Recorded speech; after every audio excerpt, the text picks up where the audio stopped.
अस्सलाम वालेकुम जी, मेरा नाम राना अदनान है और मैं फाइनल ईयर MBBS का स्टूडेंट हूँ। और आज हमारी एपिसोड 3 के अंदर हमारे साथ हैं। मैं राना उज़ैर हूँ। मैंने ग्रेजुएट किया था 2022 में और अभी इस साल मैच हुआ ट्रिनिटी हेल्थ लिवोनिया मिशिगन में।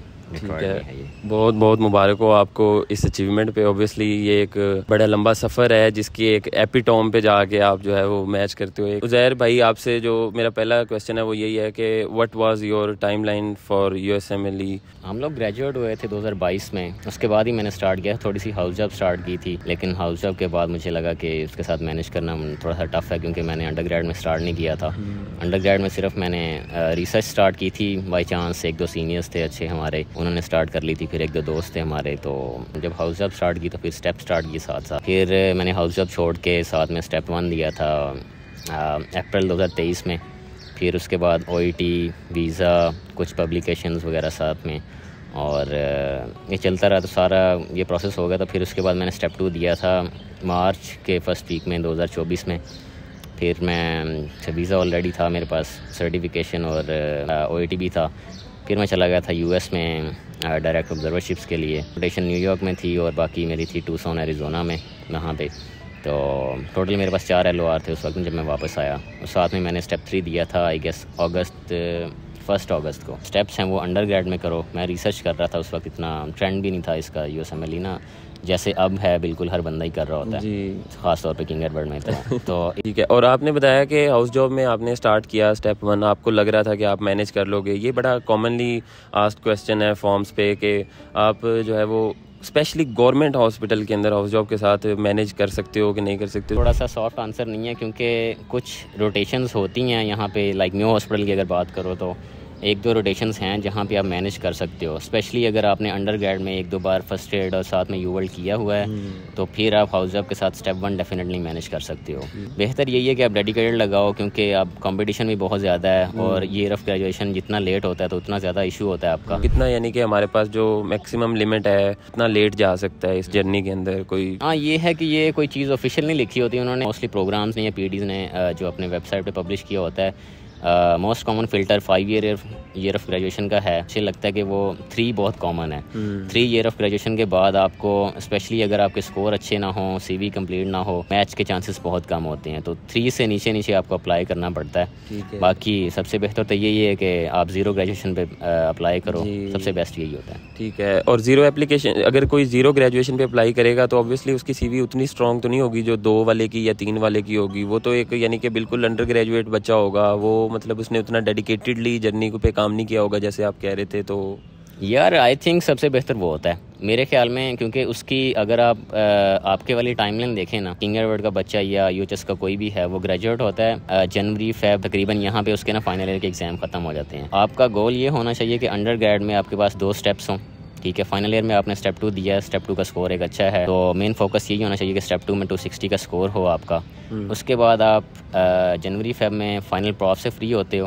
आपके पास इनफ टाइम है कि आप रिसर्च भी पूरी करोगे, स्टेप 3 भी करोगे, ऑब्जर्वरशिप भी करोगे। इवन आपके पास 1 साल का पोस्ट डॉक का भी टाइम होता है। पोस्ट डॉक एक बड़ी अच्छी चीज़ होती है जो आपकी CV को बहुत इन्हेंस करती है। मतलब इसके टेक्निकली नंबर नहीं होते, कुछ प्रोग्राम की रैंकिंग में नंबर होते हैं, कुछ में नहीं होते जी, ज़्यादातर में नहीं होते। इसका फ़ायदा इसलिए होता है कि PDs इसको बहुत वैल्यू देते हैं। आप US में रहते हो, कल्चर सीखते हो, प्रोग्राम वर्क एथिक्स सीखते हो, वो बहुत बड़ी चीज़ होती है। तो आपकी जो एक टाइमलाइन है सबसे अच्छी वो बनती ही 0 ग्रेजुएशन वाले की है, क्योंकि जनवरी फेब में आप ग्रेजुएट हुए, आपने रिसर्च करना स्टार्ट किया, आपने वीज़ा एक्वायर किया, OET दिया, ये छोटे छोटे काम है सारे। ठीक है, मेजर काम होता है स्टेप 2 देना। ठीक है, तो आप ये अगले 6 महीने हैं जब तक अगस्त सितंबर तक, सितंबर 25-26 के राउंड अबाउट आपकी एप्लीकेशन क्लोज होती है जी। तो आप इजीली स्टेप 3 रिसर्च, ऑब्जर्वरशिप सब कुछ मैनेज कर सकते हो। जो वो लोग ना एक यंग कैंडिडेट प्रेफर करते हैं, क्योंकि जो थोड़ा सा ओल्ड ग्रेड होता है उसका एक्सपीरियंस डेफिनेटली ज़्यादा होता है, वर्क जो उसने सीखा होता है, जॉब करना सीखा होता है, और यहाँ पे डायग्नोसिस और बाकी सारा मैनेजमेंट सीखी होती है। लेकिन PDs ज़्यादातर जो मोस्टली हैं वो प्रेफर ये करते हैं कि यंग कैंडिडेट हो, उसको आप ना लर्निंग और ग्रोथ, उसका माइंडसेट बेहतर होता है। US में है ना वो मैच अप्लाई करते हैं अपनी final year of during the under graduation, इसलिए क्योंकि हम लोग उनसे कंपेयर हो रहे होते हैं, तो वो PD हमें US के साथ कंपेयर करते हैं कि ये लोग यूएस वाले during under graduation match apply कर रहे हैं। अब उन्होंने मैच अप्लाई कर देना है, मैच का रिजल्ट आना है मार्च में, उन्होंने एक्चुअल ग्रेजुएशन उनकी होनी है अप्रैल और मई में जी। तो ग्रेजुएशन से पहले वो आगे मैच हो जाते हैं, इसलिए हमारा कंपैरिजन होता है उनके साथ जो अंडर ग्रेजुएशन में मैच अप्लाई कर रहे हैं, इसलिए वो हमें उसी बंदे को प्रेफर करते हैं जो 0 ईयर ऑफ ग्रेजुएशन में बैठा हो। अगर जितनी जल्दी ये हम चीज़ समझ जाए ना, कोई भी एस्पिरेंट है USMLE के, अगर वो ये समझ जाए कि यार मुझे उनकी स्टोरी में फ़िक्स होना है, ना कि वो मुझे अपनी स्टोरी में फ़िक्स करेंगे कि यार मैं अपने हिसाब से आइंस्टाइन हूँ, या मतलब कुछ भी बंदा कर रहा है ना। How did you approach writing your personal statement, any tips on the personal statement?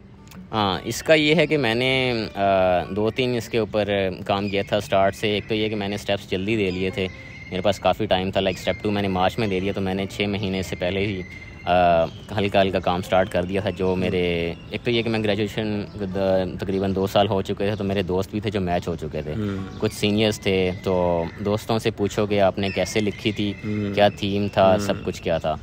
तो सबसे पहले वहाँ से गाइडेंस लो, अपने माइंड में एक स्केच बनाना शुरू करो। जैसे आप ऑब्जर्वरशिप कर रहे हो, साथ साथ अपना सोचना, हल्का फुल्का लिखना शुरू कर दो। तो ज़रूरी नहीं है, वैसे तो 1-1.5 महीने में लिखी जाती है, बट रिकमेंडेड यही है कि जितनी जल्दी आप स्टार्ट करो, क्योंकि लिखना एक पेज ही है, लेकिन ये हर बंदा पढ़ता होता है। PD भी ये चीज़ ना पढ़ता है, और ये इसकी ग्रामर, इसका कंटेंट। दूसरा ये है कि आपने 4-5 लोग जो आपके अच्छे, जिनको आपको लगता है कि इनकी इंग्लिश ग्रामर वगैरह अच्छी थी, थोड़ा सा अच्छे बोलने वाले हैं, इंग्लिश का डेफिनेटली एक रोल होता है, तो उनकी अगर पॉसिबल हो सके तो उनसे मांग लो कि भाई आपने जो लिखी थी ना अपनी, वो मुझे दे दो।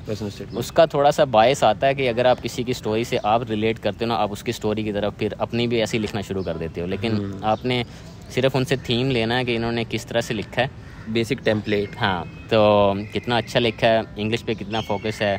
लाइक कहा जाता है कि बेसिक इंग्लिश लिखो, ना कि आप कुछ शेक्सपियर लिख रहे हो या इस तरह से कुछ लिख रहे हो। जो आप इंटरव्यू में बोलो वही आपकी इसी तरह की इंग्लिश हो रही है, ठीक है। ये बहुत ज़रूरी है।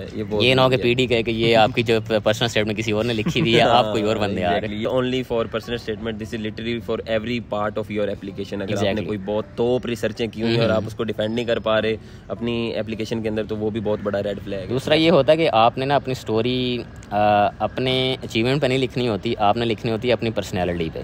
पर्सनैलिटी शो करनी है कि आपकी कैसी पर्सनैलिटी है। और एक ना बड़ी इंपॉर्टेंट चीज़ कही जाती है PS में, कि आपकी पूरी PS का ना जो 1 पेज या 2 पेज लिखे हैं आपने, कॉन्सेप्ट और थीम सेम होना चाहिए स्टार्ट से एंड तक। इवन दो कि पैराग्राफ्स का थीम डिफरेंट होगा, एक ओवरऑल थीम होना चाहिए। लाइक मैं आपको एक थीम देता हूँ कि आप सपोज़ एक किसी छोटे इलाके से आए हैं, वहाँ से आप एक ऐसी फैमिली से थे जहाँ के आप डॉक्टर नहीं थे। स्टोरी को ना कॉन्सेप्ट दे सकते हो कि मेरा एक ग्रोथ कॉन्सेप्ट है, पूरे उसके अंदर ना आपकी ग्रोथ की स्टोरी चलेगी। अपने 4 पैराग्राफ लिखें, 4 लिख लें, 5 लें, जैसे भी। एक पहले में आप स्टार्ट होते हो, अपनी बेसिक स्टोरी स्टार्ट करते हो। उस पहले पैराग्राफ के एंड से फिर आपने ट्रांजिशन करना है कि आपका आगे मेडिकल में कैसे ट्रांजिशन हुआ, स्पार्क कहाँ से मिला कि आपने डॉक्टर बनना है। उसके बाद फिर आपकी जो पर्सनैलिटी ग्रूम हुई है ना मेडिकल के दौरान, ड्यूरिंग मेडिकल आपकी जो साइड है और जो आपकी एक्स्ट्रा करिकुलर या को करिकुलर साइड है, उस पर आप 2 पैराग्राफ लिखते हैं, तकरीबन 3 पैराग्राफ हो जाते हैं। ठीक है। फिर आपने लिखना होता है कि वाई इंटरनल मेडिसिन, ये वाई जो भी आपका फील्ड है ना, वाई सर्जरी, हाँ, आपका ये फील्ड कैसे, आपका ये इंटरेस्ट कैसे डेवलप हुआ है। और फिर कि आपने वाई यूनाइटेड स्टेट्स, आप पाकिस्तान क्यों नहीं रह रहे या उधर क्यों जा रहे हो, तो ये आपका इंटरेस्ट या जो आपका शौक है कैसे डेवलप हुआ है। ठीक है, तो इस पे लिखना होता है। फिर एंड पे आपने एक ना हल्का से 2-3 लाइंस की एक ओवरऑल समरी देनी होती है कि मेलोडी क्या है और मैं आपके प्रोग्राम के हिसाब से तो कैसे फिट होऊंगा आपके प्रोग्राम। अच्छा, हमारा अगला सवाल आपसे ये है कि how did you choose and organise your experiences and work history that part in ERAS application. हाँ, ये बड़ा इंपॉर्टेंट बात है कि क्योंकि इराज की एप्लीकेशन में इस वक्त 10 सेक्शन होते हैं जहाँ पे आप लिख सकते हो, जिसमें आपने अपनी वर्क हिस्ट्री भी लिख लेनी है, लाइक आपने हाउस जॉब की है वो भी लिखनी है, आपने जो फाइनल ईयर में अवार्ड्स किए हैं वो भी लिख सकते हो आप, ठीक है। और ऑब्जर्वरशिप भी वहीं पे लिखनी है आपने। उसके अलावा आपने जो को करिकुलर काम किए हैं, लाइक स्पोर्ट्स है, कोई भी आप डिबेटिंग वगैरह का सिस्टम है वो काम किया है, तो वो भी वहीं पे लिखना है। और चौथा एक होता है कि आपने वॉलंटियर वर्क किया है या इस तरह कोई भी काम किया, वो भी आपने वहीं पे लिखना है। तो लाइक मैं अपनी एक एग्जांपल दूँ, उस हिसाब से आप देख लोगे। लाइक टोटल सेक्शन है आपके 10, तो उसमें से मैंने 4 सेक्शन लिखे थे ऑब्जर्वरशिप के, 2 सेक्शन लिखे थे मैंने हाउस जॉब के। उसके बाद आप जाते हो वॉलंटियर वर्क पे और स्पोर्ट्स पे। लाइक मैं स्पोर्ट्स का एक बड़ा 3-4 क्लब्स वगैरह मैनेज करता था, इस वजह से मेरी वो साइड बड़ी स्ट्रॉन्ग थी, मैंने 2 सेक्शन वो लिखे थे। दूसरा मैंने जो अब 10 में से 2 मीनिंगफुल एक सिलेक्ट करने हैं, लाइक जो सबसे इंपॉर्टेंट है, एक मेडिसिन की रोटेशन एजुकेशन कर ली, और दूसरा मैंने जो स्पोर्ट्स में सेक्रेटरी वगैरह का जो काम था ना उनका, लाइक स्पोर्ट्स वीक मैनेज करना, एज अ कैप्टन जो क्लब वगैरह मैनेज करना, मुझे उस चीज़ में मज़ा आता था। तो वो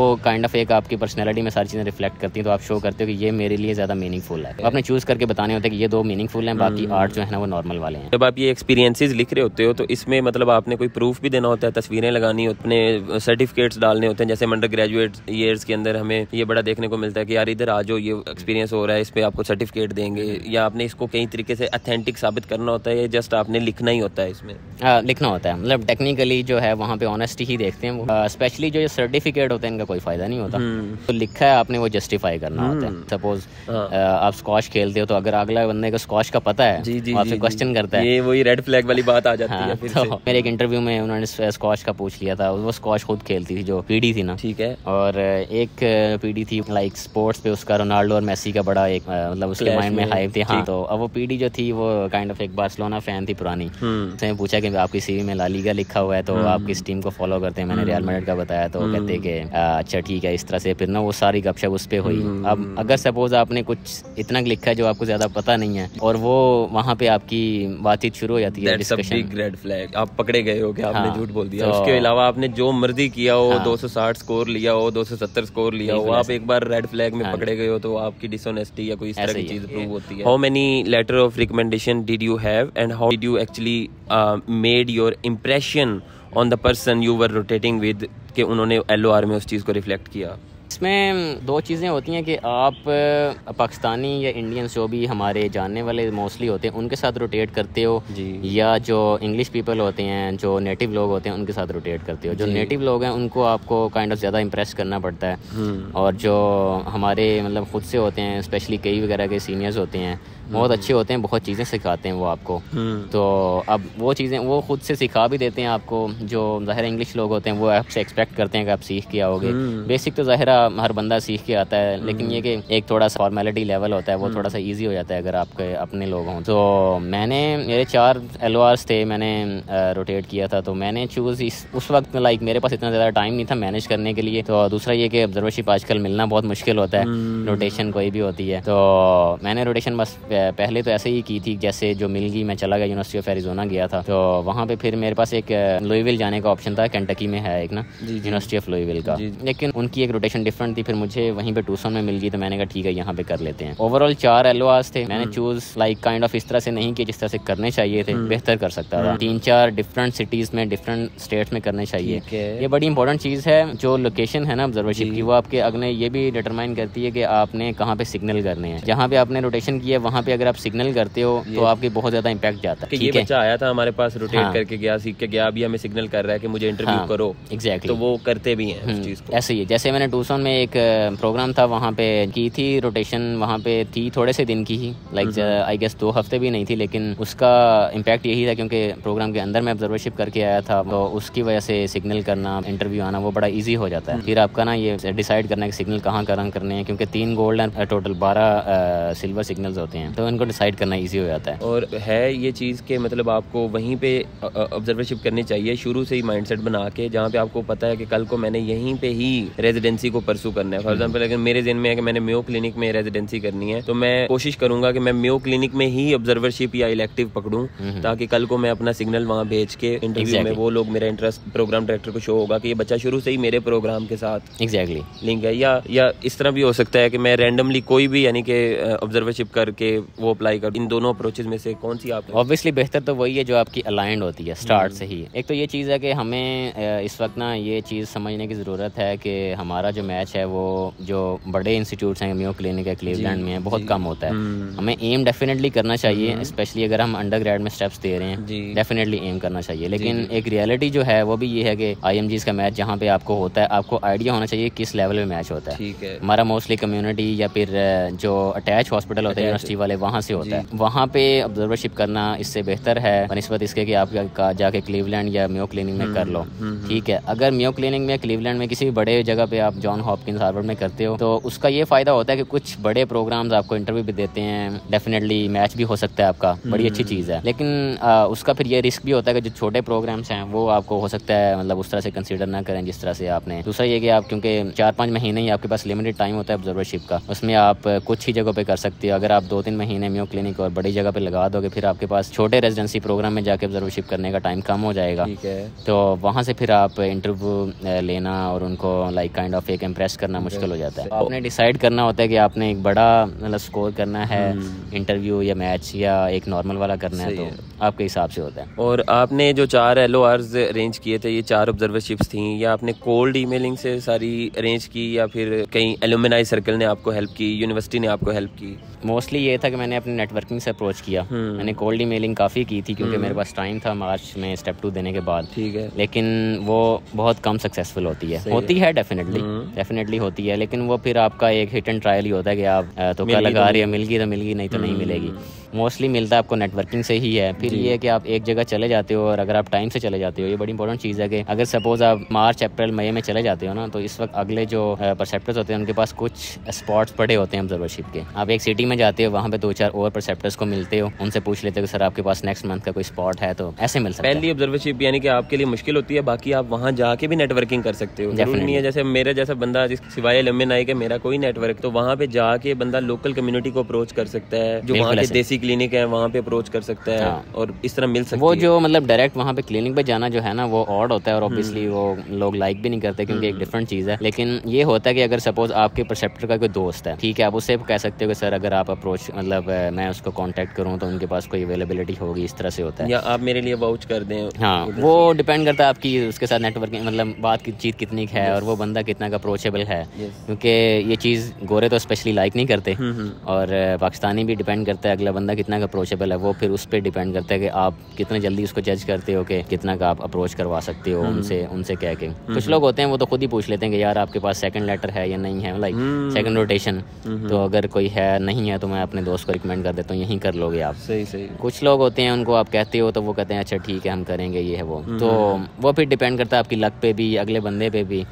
मोस्टली ये होता है कि आप जिस सिटी में गए उस सिटी में कहीं ना कहीं स्पेशली कई का तो बंदा फिर रहा होता है, वो आपको मिल जाता है और उसके साथ अगर आप मतलब थोड़ा सा अप्रोच अच्छी हो गई है तो वो दे देते हैं आपको, इस तरह से रोटेशन मिल जाती है। कुछ मेडिकल कॉलेजेस हैं जिनका लिटरली कोई एलुमनाई सर्कल नहीं है, जैसे गुजरांवाला मेडिकल कॉलेज हो गया या कोई नारोवाल मेडिकल कॉलेज हो गया, जो छोटे मेडिकल कॉलेजेस हैं या जो नए बने हैं या जिनका इस तरफ रुझान नहीं है, तो वो लोग नेटवर्किंग को कैसे डेवलप करें कि उनको मतलब भी ये ऑब्जर्वरशिप गेन करने में बाद में हेल्प मिले? डेफिनेटली टफ है। जो छोटे कॉलेजेस हैं, अगर सपोज आप इस तरह से लो ना कि लाइक सिम्स है, लाहौर ये जनरल हॉस्पिटल है, इस तरह के इनके कुछ ना कुछ सीनियर्स हैं, तो वहाँ पे क्योंकि उनको अप्रोच करने वाले जूनियर्स भी कम हैं तो वो हेल्प थोड़ी सी ज़्यादा हो जाती है। लेकिन जो थोड़ा छोटे कॉलेजेस हैं, अगर उनके सीनियर्स हैं वहाँ पे उनको सबको अप्रोच करना चाहिए। आपको कोई भी लोग किसी भी तरह से हेल्प कर सकते हैं, वैसे गाइड कर दें या वैसे आपको सपोज अकोमोडेशन वगैरह में हेल्प कर दें, तो रोटेशन भी दे देते हैं। इस तरह से लोग अच्छे लोग हर जगह एग्जिस्ट करते हैं और आपके सिर्फ एक अप्रोच पे ही होते हैं। आपने जस्ट एक टेक्स्ट मैसेज करना होता है उनको या एक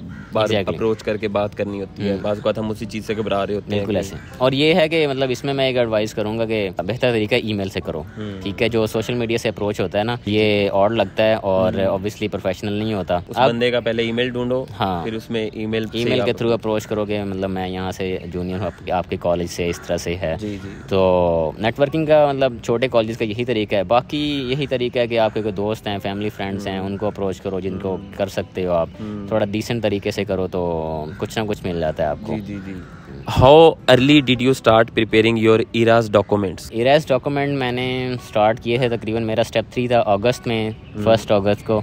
तो उसके बाद मैंने सब कुछ स्टार्ट किया था। टोकन मैंने पहले बाय कर लिया था, एक आई गेस $165 का होता है जो इराज टोकन है। हाँ, उसके बाद अगर आप अगस्त में स्टार्ट करो तो 25 सितंबर तक आपके पास तकरीबन 2 महीने हैं करीब। उसमें आपने पर्सनल स्टेटमेंट लिखनी है, इराज की एप्लीकेशन लिखनी है और MSP वगैरह। हाँ, MSP का काम मैंने पहले कर लिया था, लाइक मार्च, वो 6 महीने पहले। जब आपने मतलब प्रेफर ये है कि आप जब US जाओ उससे पहले आपका MSP, IM सेल और जो होम कंट्री LOR होता है वो तीनों होने चाहिए आपके पास।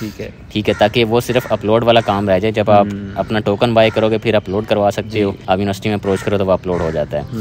तो वो काम बेहतर है पहले करके जाओ, वो बाद में बड़ा मुश्किल हो जाता है क्योंकि आपने पर्सनलाइज बनवानी है, MSP सबसे साइन करवाने हैं 8-10 वार्ड वगैरह से, वो पहले करवाओ।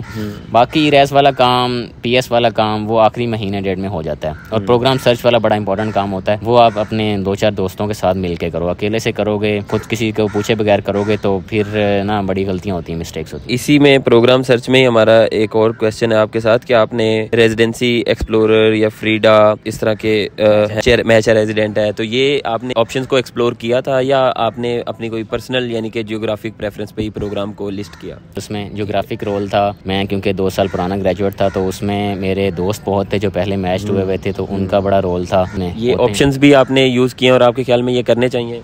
सबसे अच्छा ऑप्शन यही होता है ठीक है, तो क्योंकि जो आपको कोई रिकमेंड कर देता है आपका दोस्त होता है, मतलब आपके लिए एक नेमत होती है। जाहिर है आपका इंटरव्यू में हेल्प हो जाती है, रैंकिंग में, बाकी सारी चीज़ें में ना। मैंने सारी चीज़ें यूज़ की थी, जियोग्राफी लोकेशन भी अपने माइंड में रखी थी। लाइक मैं क्योंकि थोड़ा सा ग्रेजुएट था तो मुझे सारी चीज़ें अपने माइंड में रख के चलनी थी। मुझे पता है कि मेरा स्कोर अगर 250s में है या 260s में है तो मुझे किस तरह से अपने सिग्नल अलाइन करने हैं, किस तरह से अपनी सर्च करनी है। मुझे अगर पता होगा कि मैं मतलब कितने पानी में हूँ तो फिर ही मैं बेहतर तरीके से एक मैच जो है ना आप खेल पाते हो। शुरू से यानी कि टारगेटेड अप्रोच होनी चाहिए, हर चीज़ के लिहाज से टारगेटेड अप्रोच होनी चाहिए। बिल्कुल ऐसे। तो बीच में वो बात रहेगी मैच रेजिडेंट वगैरह वाली, उसमें मैंने रेजिडेंसी एक्सप्लोरर और फ्रीडा दोनों यूज़ किए थे। मैच रेजिडेंट हमने यूज़ करने की ट्राई की थी लेकिन वो हो नहीं सका क्योंकि तो वेबसाइट बहुत थी। रेजिडेंसी एक्सप्लोरर बहुत अच्छी है, फ्रीडा बहुत अच्छी है। मेरा हमारा एक डिफरेंट तरह का ना अप्रोच थी कि मेरे 7-8 दोस्त थे, हम लोग जैसे ही हम US से वापस आए सितंबर में तो 20-25 दिन रहते थे हमारी एप्लीकेशन में। हमने सबने बैठ के एक टाइम पे तकरीबन 7-8 दिन लगाए थे, एक ही रूम में बैठ के सब लोग ना एक बंदा एक वेबसाइट पे बैठा होता है। सपोज एक बंदा रेजिडेंसी एक्सप्लोरर देख रहा है, एक बंदा फ्रीडा देख रहा है, एक बंदा हमारा जो KE का वो एक पोस्ट होती है कैमकाना YPC में, ठीक है, हाँ, पिछले 2-3 साल के मैच एप्लीकेंट्स की, उनके सिग्नल कहाँ पे हैं, प्रोग्राम कौन से हैं, कहाँ मैच हुआ है, इसका कनेक्शन था या नहीं था, उस चीज़ को डिटरमाइन कर रहा होता है एक बंदा। बाकी ये कि जब आप 7-8 बंदे बैठे होते तो कुछ बंदों को, कुछ सीनियर्स का पता होता है कि इनके क्या कनेक्शन थे, क्या इनके प्लस माइनस पॉइंट्स थे कि सपोज इनको यहाँ से अगर इस एक बंदे को सिग्नल इंटरव्यू आया है या उसने सिग्नल किया तो हो सकता है वहाँ पे उसका कनेक्शन हो, ठीक है। डजंट मीन कि आपकी सेम CV तो आपको इंटरव्यू आ जाएगा, ठीक है। तो इस चीज़ के लिए आपको 7-8 दोस्त, मतलब हम लोगों ने बैठ के वो ना सर्च बड़ी एक कॉम्प्लिकेटेड तरीके से की थी, रिगरस किस्म की रिसर्च। हाँ, 7-8 दिन लगे थे उसमें। तो मतलब ज़रूरी नहीं है ये लगाना, लेकिन ये कि बहुत अच्छा काम था।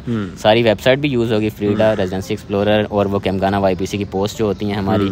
1-2 और चीज़ें थी कि हमें मतलब 7-8 लोगों से इनपुट आता है कि यार इस प्रोग्राम का मैंने ये इन्फॉर्मेशन सुनी हुई है, सपोज़ यहाँ इतने नंबर वालों को प्रेफर किया जाता है, या यहाँ पे रिसर्च वालों को थोड़ा सा देखा जाता है, या ये है कि यहाँ पे कनेक्शन की बहुत ज़्यादा इंपॉर्टेंस है। तो वो एक सोर्स आता है इन्फॉर्मेशन का। फिर आप ना एक लिस्ट बनाते हो कि मेरी ये प्रोग्राम की लिस्ट है, फिर आप एक सिग्नल वाली लिस्ट बनाते हो कि ये मेरे सिग्नल्स की लिस्ट है हमारी, ठीक है। सपोज आपने 15 सिग्नल करने हैं, आप 30 प्रोग्राम की लिस्ट बना लेते हो कि ये मोस्ट इंपॉर्टेंट प्रोग्राम मेरी CV के अकॉर्डिंग बन रहे हैं, ठीक है, जो हमने सर्च डेवलप की है।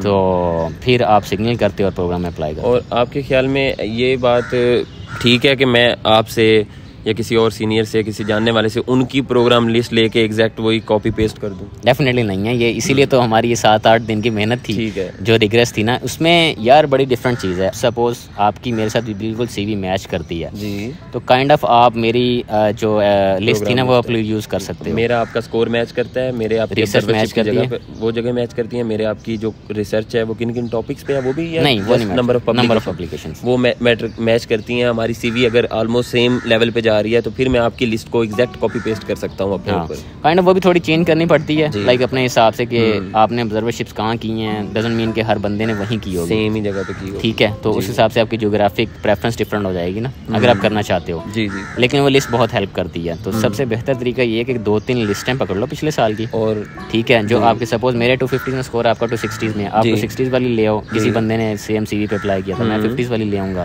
फिर हम लोग बैठ के 3-4 बंदे मिलके, 7-8 बंदे मिलके सर्च करेंगे अपनी एक लिस्ट। अब हर बंदा अपनी लिस्ट बनाएगा, ठीक है। जैसे एक लिस्ट ऐसे बना लो कि हर प्रोग्राम के आगे ना डिटेल्स लिख लो कि इसके इतने स्कोर का प्रेफरेंस है, इतने कनेक्शन की प्रेफरेंस है, मतलब इतना ना एक रफ आइडिया हो जाएगा। फिर आप एंड पे अपनी CV के अकॉर्डिंगली अपने सारा कुछ डिटरमाइन करते हो, ना कि ये कि दूसरे बंदे के हिसाब से।